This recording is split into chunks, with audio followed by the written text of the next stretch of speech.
Okay, from Lupao ni Baysia, mano nga biyahe boss, mano oras? 2 nga oras. Third gear issue tong motor ni Bossing. Ngayon, try natin pakinggan yung andar niya. Aro, magaspang na yung timing gear niya. Lagi tikpay. Oh.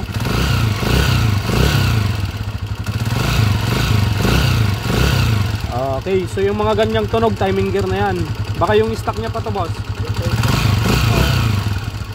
Okay, palamigin lang natin. Kararating lang ni boss, nagkapikan boss. Okay, nalpasin.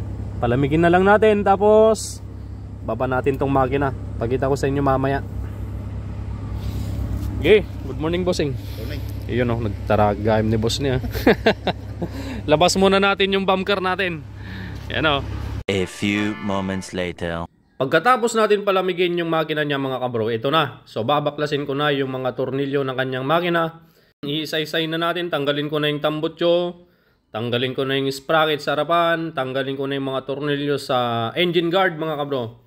Ayan, tapos yung wire sa stator, tinanggal ko na rin mga kabro at drain ko na rin yung langis. Alright. Ayan, so tinabi muna natin yung langis, baka matamaan natin yung planggana kapag tanggalin natin yung tornilyo sa putres. Ayan, nilayo ko na mga kabro. Ayan, so dito wala pa yung mga helper mechanic nating mga bata. Okay, yung mga binatilyo. So ayan, naibaba ko na yung makina, baklasin ko na yung cylinder head cover. Ayan, cylinder head mga kabro. At cylinder block. So yung kanyang cylinder block medyo tamado na, may gas-gas na, matagal na, hindi pa nare-rebore, ngayon pa lang mga kabro. Okay. So yan, binaklas na natin yung kanyang stator, flat side cover, at syempre yung kanyang panggilid set. Okay, so sa mga papalitan natin dito sa motor ni Bossing, number 1 issue kapag third gear, kapag naka-tercera na siya, maugong na. Okay, so dito naman sa bandang clutch side, clutch damper, clutch lining yung papalitan natin. Diretso na rin palit ng spring kick to mga kabro. Tapos yung maingay timing gear. Yan, so nabaklas na natin mga kabro. Ayan, so lilinisan na lang natin tong kanyang makina. Iyon, so nabaklas na natin yung makina ni Boss Cabro. So yung pinaka-issue lang nitong motor niya, yung makina niya, yung kanyang third gear.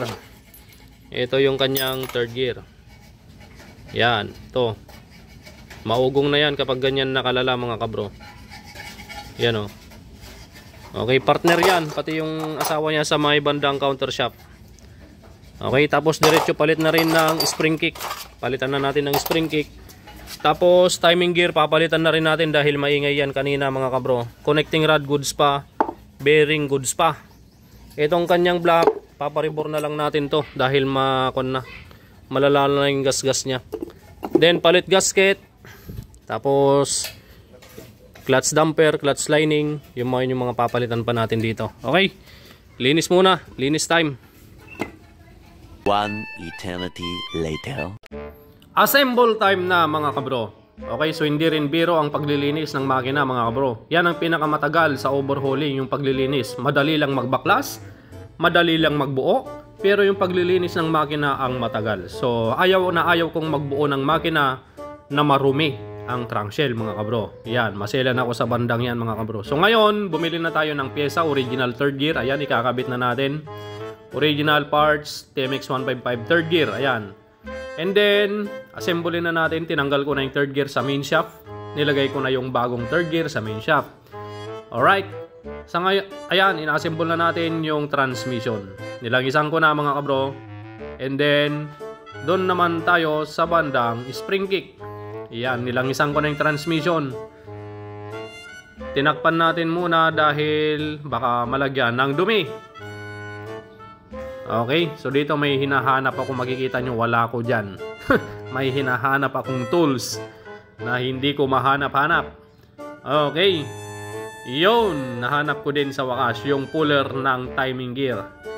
Okay, so dito ipupull out ko muna yung timing gear na stock nya. Ayan, so buti na lang may ganitong puller ng timing gear, hindi mo na kailangang magpamasin shop. Kung maganda pa naman yung align ng sigunyal, kahit i-puller mo na lang. Pero kung may gewang, kailangan mo na lang ipamasin shop para diretso align na. Ayan, so natakpan na natin, higpitan na natin yung mga crankshell bolt. Okay, yun. And then lagyan na natin yung drain plug. Drain plug 24mm. And then dito na tayo sa bandang clutch side. Lagay na natin yung oil pump gear 3070, drive gear 21T at oil clutch housing assembly with gear 70T. And then yung lining na bago, napalitan na rin natin ng clutch damper yan mga kabro. Kasama ko pala dyan si Brother Lito Velasco. Yan. Si Brother Lito ang naglinis dyan kanina, napalaban siya mga kabro. Okay, takpan na natin sa bandang clutch side. Lagyan na natin yung mga crankcase bolt. Yan. Sa una, binabaril muna natin yan, impact wrench, para mabilis ipaikot, pahigpit. Pero kapag final, T-wrench na 8 na ang gamit natin mga kabro. Dinatanggal lang natin dito yung sobrang gasket sa may bandang center. Alright, so ngayon lagay na natin yung mga magneto kit. Cam gear pin, timing gear. Yan, cam gear at saka cam gear pin. Pagkatapos lagay na natin yung kanyang stator mga kabro. Stator tapos magneto. Alright. Yan. Okay, so stator na. So dito sa video natin, ang ginagawa ko dito sa video natin, hyperlapse, para nakikita nyo naman na ako mismo yung nagbubuo ng makina. Hindi puro daldal.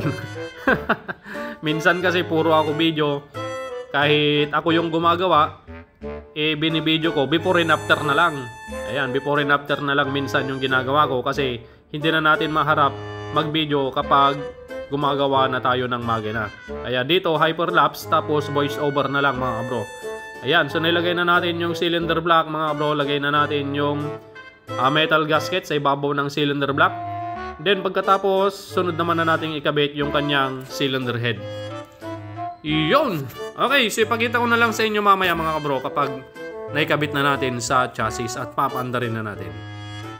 A few moments later. Yan, natapos na natin mga kabro yung overhauling natin na TMX 155 from Lupao, Nueva Ecija. So, bago natin paandarin ngayon, pakinggan muna natin yung andar niya kanina. Alright. Aro, magaspang na yung timing gear niya. Lagi tikpay.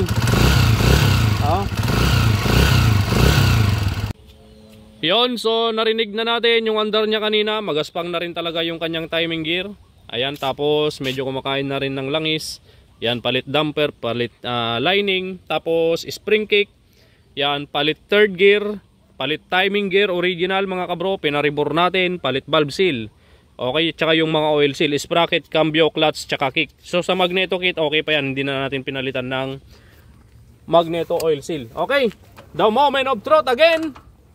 TMX 155 from Lupao, Nueva Ecija, overhauling mga kabro. Ito na siya. Alright, yun o, quality mga kabro, regulasyonan na natin. Ayos. Nice. Quality, nagbabibrate na lang dito sa may bandang kulong-kulong niya mga kabro. Ayan. Ayan o. Ayos. At syempre, i-re-adjust pa natin mamaya yan mga kabro. Final tune up bago umuwi si Bossing from Lupao, Nueva Ecija. Maraming salamat Bossing sa tiwala. So na-readjust na natin, uuwi na si Boss. Dadan siya ng Pangasinan, kaya baka mabutan siya ng alas 6. Bawal ang walang vest doon mga Bossing. Ayun o. Boss, salamat sa tip May ikakarga kami doon sa tip box namin. Ayan o. Ayan ang tip box namin o, ang laki. Made by Kuya Nok De Vera. Ayan, shout out. Oh, okay. So ito, iipunin namin pang bayad ng kuryente dito sa aming laboratorio mga kabro. Yan, bahay ni Madam Melanie Lozada De Vera. Alright. Nanay ni Kangkang. Boss, break in takbong pogi. Okay. Yan, smoothen. Boss, thank you ulit. I-adjust mo lang boss nung na-route. Usan, Kastanan. Okay. From Lupao, Nueva Ecija, adjust mo tulat taklats nan boss. Kami may tata, medyo na nga to basit. Tanong ka. Tanong pumudot, bumababay. Ayos lang? Okay. Salamat. Takbong 40 pa lang Mga 1 week. Okay. Ayan oh. Napakaganda oh.